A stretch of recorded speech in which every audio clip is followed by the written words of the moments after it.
विजयनगराच्या राज्यात कुमार नावाचा एक माणूस राहत होता. अफवा अशी होती की जर एखाद्याने सकाळी कुमारला पाहिले तर त्यांना शाप मिळेल आणि दिवसभर जेवता येणार नाही. हे ऐकून राजाला त्याची स्वतःची परीक्षा घ्यावीशी वाटली. रक्षकांनी कुमारची व्यवस्था केली आणि त्याच्यासाठी राजाजवळ एक खोली तयार केली.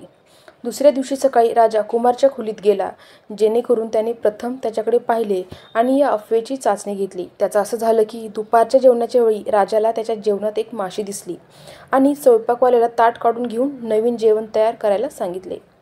दुपारचे जेवण येईपर्यंत राजाची भूक गेली होती आणि ही अफवा खरोखरच खरी असल्याचे त्यांना समजले. सकाळी कुमारचा चेहरा पहिल्यांदा पाहिल्याने लोकांना शाप वाटायचा आणि लोकांची इच्छा होती की राजाने कुमारला फाशी देण्याची मागणी केली.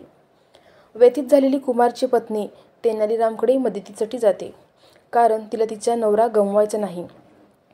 संपूर्ण कथा ऐकून तेनालीराम कुमारकडे जातो आणि त्याच्या कानात काहीतरी कुजबुजतो.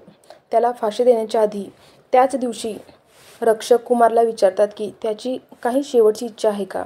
कुमार म्हणतो की त्याला राजाला एक चिठ्ठी द्यायची आहे, जी त्याने फाशी देण्यापूर्वी वाचली पाहिजे.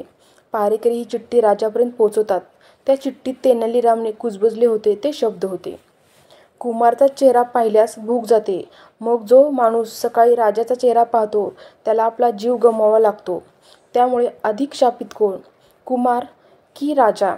हे वाचून राजाला आपली चूक समजली आणि त्याने कुमारला मुक्त केले.